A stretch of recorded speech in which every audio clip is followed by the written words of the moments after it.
నమస్తే, welcome to CM today news. Visakha central జైలుకు వెళ్లిన హోంమంత్రి అనిత ఒక్కసారిగా అవాక్కయ్యారట. జైల్లో అడుగుపెట్టగానే హోంమంత్రి అనితకు ఏకంగా గంజాయి మొక్క స్వాగతం పలికిందట. గంజాయి మొక్కను చూసి హోంమంత్రి కంగు తిన్నారట.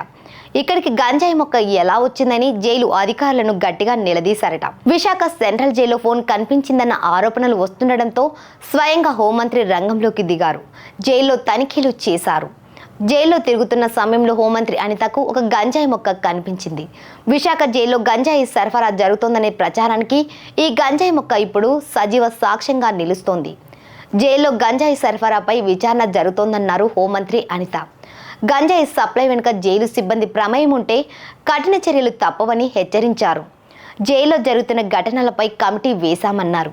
ఈ కమిటీ నివేదిక రాగానే బాధ్యులపై చర్యలు తీసుకుంటామన్నారు.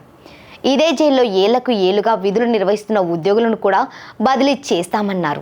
మరోవైపు విశాఖ సెంట్రల్ జైల్లో సెల్ ఫోన్ కనిపించడంపై కూడా హోంమంత్రి అనిత సీరియస్ అయ్యారు. ఏ ఖైదీ సెల్ ఫోన్ వినియోగించాడు, ఎవరికి ఫోన్ చేశారా అనే దానిపై ఎంక్వైరీ చేస్తున్నామన్నారు.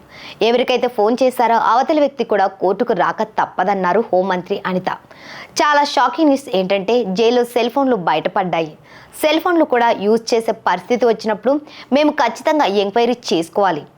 ఎవరైనా తప్పు చేసినట్టు తేలితే వారికి పనిష్మెంట్ ఇవ్వాల్సిందే.